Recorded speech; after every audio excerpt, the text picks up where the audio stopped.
Coach, how was it seeing Jarius Jackson out there today? Yeah, it was excellent. Yeah. Fair to say that the coaching staff feels a little bit more complete with him out there? Yeah, definitely in the building, that voice, the experience from playing right through all the different coaching positions he had to being a head coach even. It's a wealth of knowledge. What do you think about? What do you make of just your team squaring off with a Buck Pierce-led squad in your season opener? Well, I think the same thing I've always thought. It's not me versus Buck whatsoever, and really, it's two squads that created their own identities. It'll go out there and play good football, and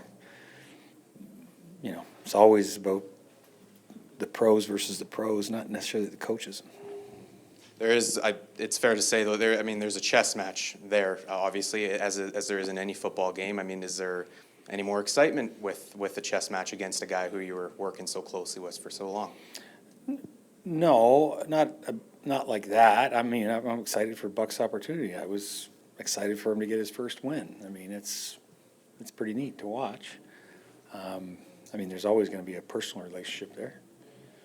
Could I also ask you, just like, he was here, he was around, he knows this building, he knows the coaching staff, a lot of the players that are on it. Like, do you view that as a disadvantage when you're going up against a guy that, he kind of knows you, but he knows where we throw out the trash so we can go through the paperwork? No, we're good.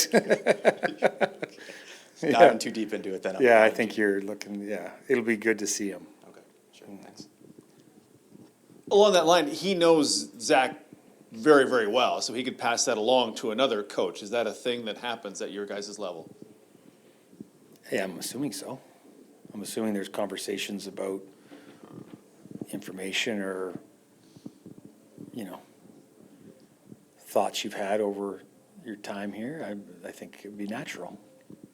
What did you make of BC in week one? Yeah, I thought they played a pretty sharp game. I didn't think they were, I thought they executed well. It seemed like, I think in the 4 games watching, there's there's a bit of sloppiness at times, but I thought they looked pretty sharp.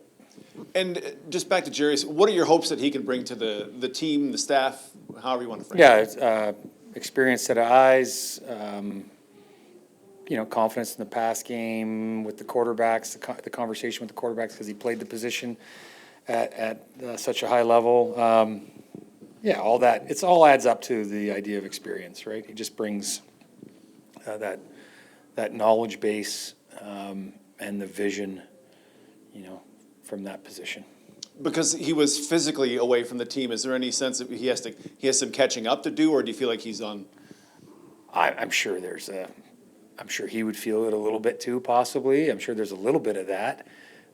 More so probably on the face-to-face relationship side, but in terms of a playbook, he had his hand in it too. Mm-hmm. Yeah. And then just one final one, Jason Hogan. It's his first regular season game as an offensive coordinator. What have you thought so far? Yeah, I thought he's been great. He's very organized, got good structure, teaches really well. I think the guys respond to him. I think that's been pretty evident for the time he spent as a position coach. They responded well to him. So he wouldn't be in this position if it wasn't for all these things that add up to him being going to be a successful coordinator.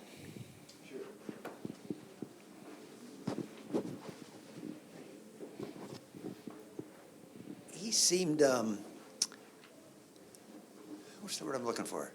Not shy about, being new at this, and that he had some growing to do into it. How much growing pains from your experience? I just think I didn't know what I didn't know, we're getting into this spot. When I was a special teams coordinator in Toronto, I had no, I was confident that I'd be able to watch the film and get stuff on paper and get guys to do what you want to do, but I had no clue how to turn on a computer, right? And Hoagie's well ahead of that. So I think just he's a humble guy. He's a sponge. He's always learning. Like even when as a position coach, he'd be in his office looking at clinic tape and sitting in on clinics, remotely all the time, always trying to, learn more. So I think he's wired that way, however it comes across as an answer, he's just gonna be a lifelong learner, right? And he's got that thirst for knowledge, and I think he has a respect for the game, a very healthy respect for the game that says there's always more to learn, and he wouldn't take anything like that for granted, right? There's nobody in the room in here that has a big ego that thinks that they got it figured out, right? But so that's what the answers sound like. He had a quiet confidence though, too, I thought. Well, he should have. He's got, he works so damn hard. You should be, guys that work really hard should be confident.